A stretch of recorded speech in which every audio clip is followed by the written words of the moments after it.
What limiting doubts and beliefs are you holding on to that keep holding you back from receiving love? For me, it was limiting beliefs like I'll never get married, I'll never have a family, I'll never have a whole lot of friends, I'm just somebody that's just supposed to be alone, I thrive better in isolation. Those are the type of limiting beliefs that were holding me back from receiving love, and they were coming from somewhere. That's important to acknowledge. A lot of times we just think this is just how I am. It's not just how you are, it's conditioning. It's a pattern. These are learned habits, behaviors, and thoughts that have formed over a period of time. And it's important to acknowledge that. That's not who you are at your root. That's not who you are at your core. That's something that has been built up over time by experiences. For me, it was my childhood. I come from a childhood home where my parents were very emotionally unavailable and at times emotionally unstable.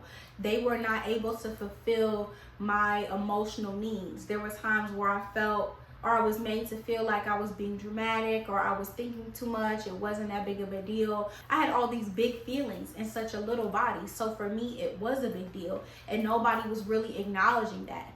Or there were times where they just simply wasn't there. Kids need a lot of time, commitment, and attention, and I wasn't receiving that. So if you're someone who didn't have your emotional and physical needs met as a child, as you get older and becoming an adult, you really start developing that independent thinking and attitude. For a lot of us, that's the independent women, independent black woman. Like, she got it. She don't need nobody.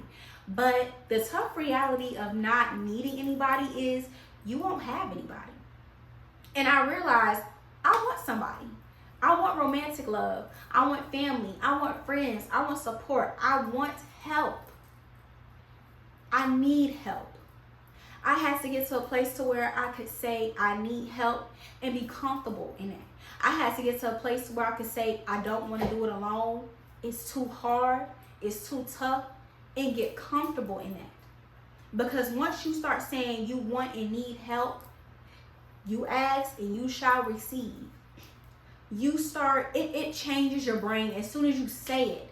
Now an idea has been popped into your head. This has been popped into your mind. So now your brain is already changing. Your mindset is already changing.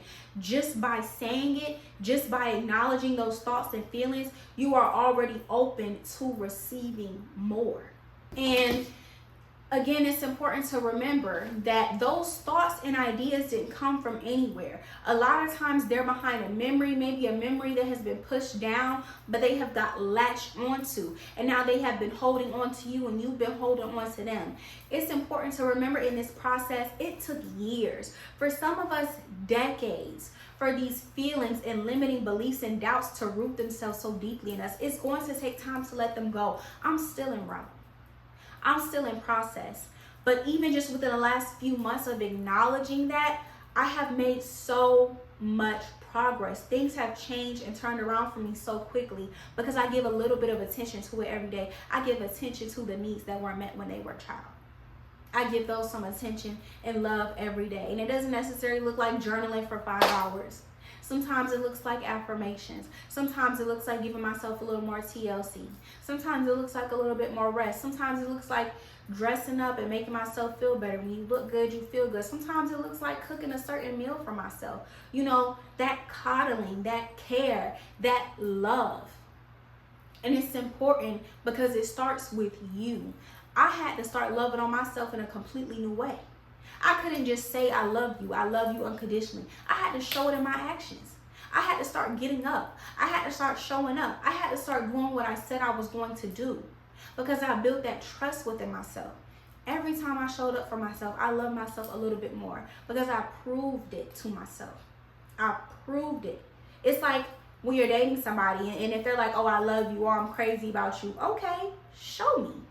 You're doing all of this, but I need to see some action. It's the same thing. The same way we need somebody else to show us they love us, we need ourselves to show us that we love us. When you keep showing yourself that you love you, you start putting in work to lay the foundation and groundwork for new beliefs.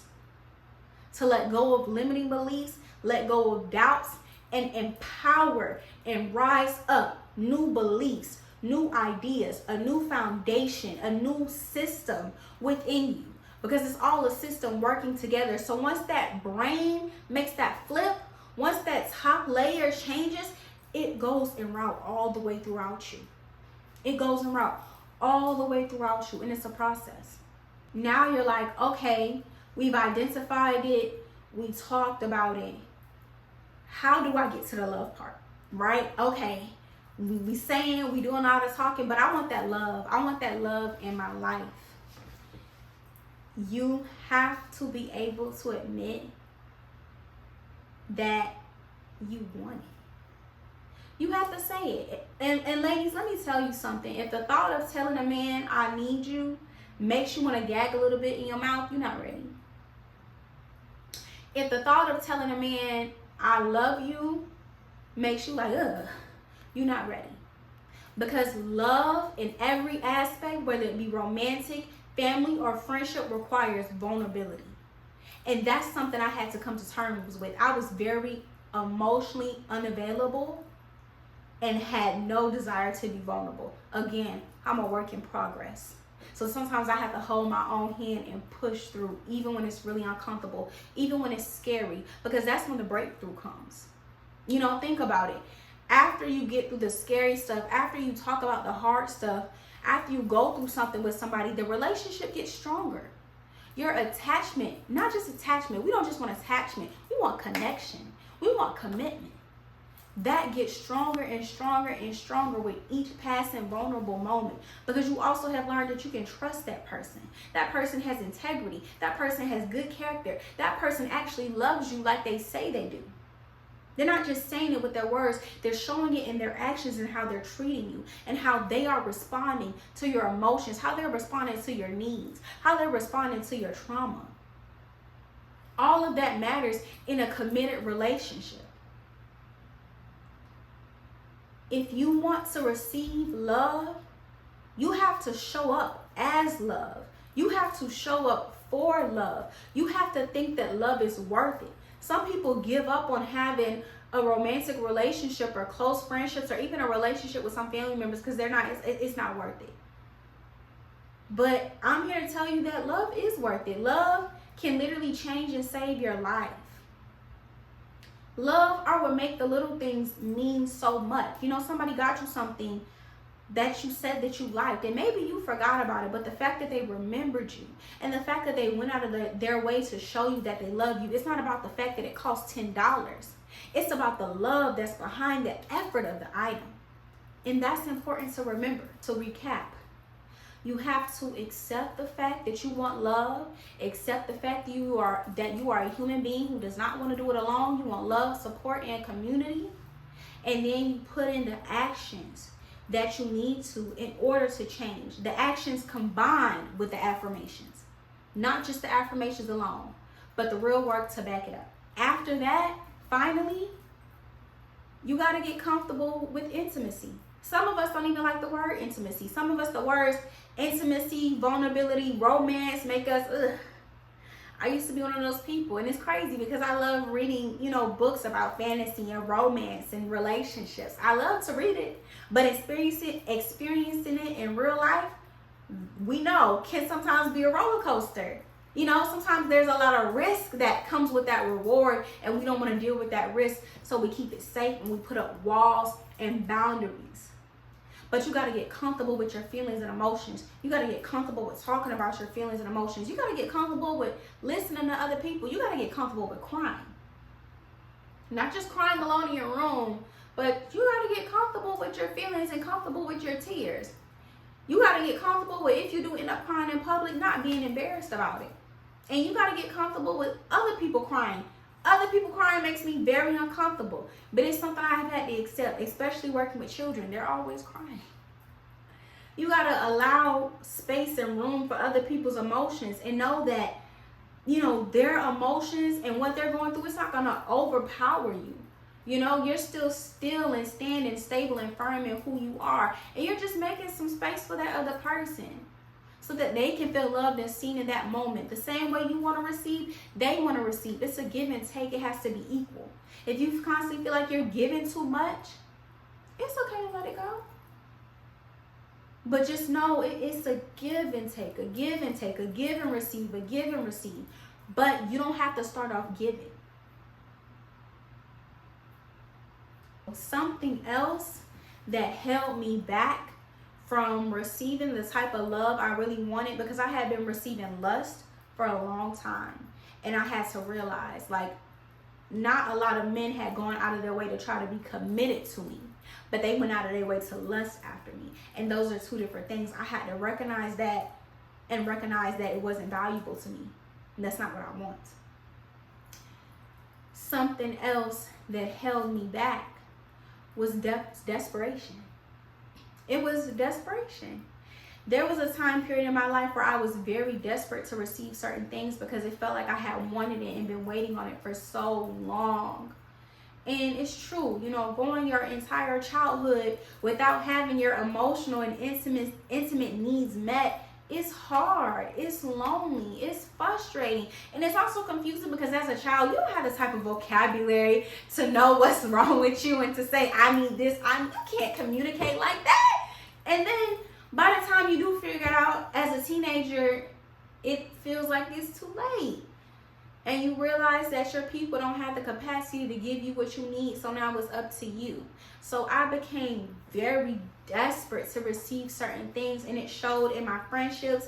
It showed in the romantic situations that I was having. I was in situations I should have never been in, talking to men I should have never talked to. But when you're desperate for that time, for that attention, to feel seen, to feel, as I was saying, when you are desperate to feel seen, to feel catered to feel cared for, to feel held, to feel important, because all of those things are very important. But when it's not rooted in you and you outsource it externally from a place of desperation, a place of doubt, a place of really not truly believing, it's never gonna be what you need. You're gonna get what you want. You want attention, you're gonna get some attention. You want to be held, you're gonna get held, but you're not gonna get what you need. You're not going to get what you need. It's not going to be authentic. It's not going to be valuable. It's not going to be worth it. Being alone is so much better than being in somebody else's bed and feeling lonely. You are not desperate for anything in this life. Remember that. Everything you want, you can have. And that includes valuable, beautiful, caring relationships. I was just saying it, but I didn't believe it for a really long time. And it showed, because if I did get something good, I couldn't hold on to it because I wasn't in a space to receive it. And that's important to remember. Sometimes we think we want certain things, but you can't handle it. It's too hot for you to hold. You're not there. You have to get to a certain place mentally and emotionally to be in certain rooms and be around certain people. But guess what? Me now, and a lot of us need to start thinking like this. Me now wouldn't be friends with me then. The type of young lady I was then, the way I was thinking then, me now wouldn't be able to be friends with me. Maybe more so of a helper or mentor, but a real friendship, no. Because me then didn't have the same mindset, the same intuition, the same trust, the same boundaries, the same standards. I wasn't on this level. I have changed. And so think about it. The partner that you want, think about the way you want them to be. You want them to be confident. You want their actions to match their words. You want them to be someone with integrity.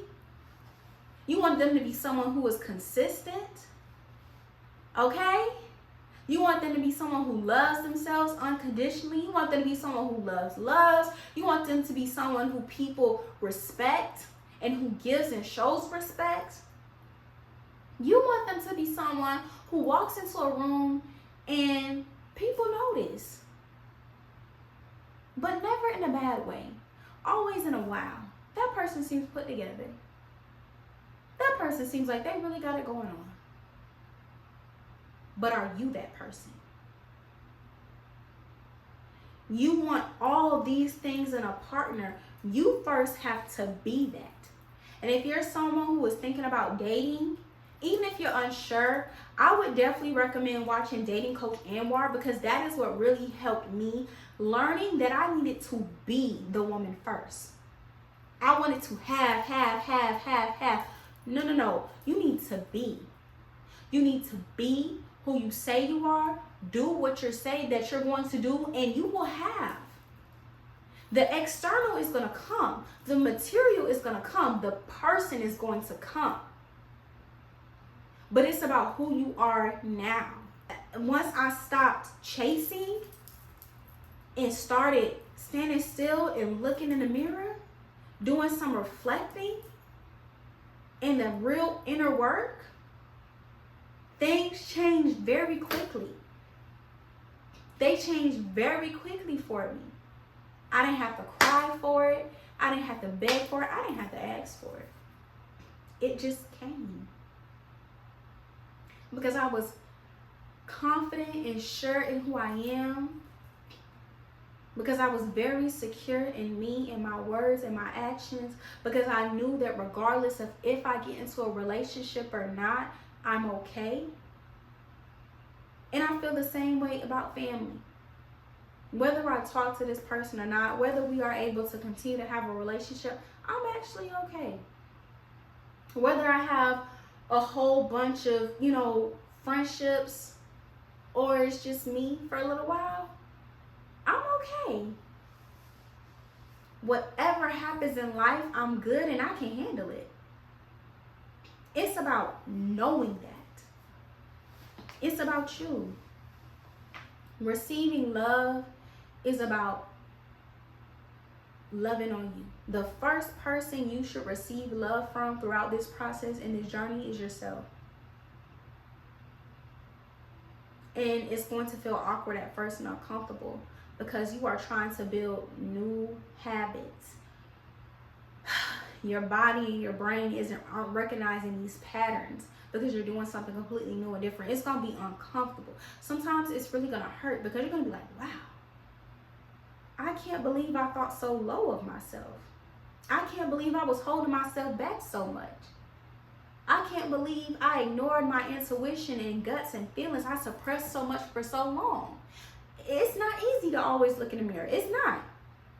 But it's worth it.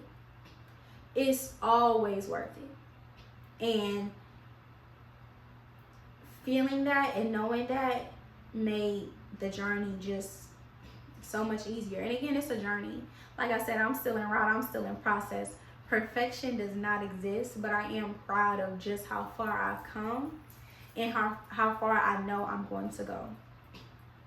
And there are some days I'm like, I do not want to talk about my feelings. I do not want to have this vulnerable, emotional conversation. I don't want to have to confront this person about how they made me feel. I don't want to have to confront myself. But you need to. You need to. So do it. Do what you know you need to do, even when it's hard, even when it hurts, because you can do it. That is all I have for today's video. I hope that you take something with you. I hope that this is what you need to actually ignite the change, or maybe this validates what you were already feeling and thinking. So now you're actually making some moves for your love journey and for your life. I just truly hope I dropped some gems. If I have, please like, comment, and subscribe. Also in the comments, please share something that you love. Share something that makes you love. Share something that's recently made you smile or made you happy, even if it's a hobby that you love.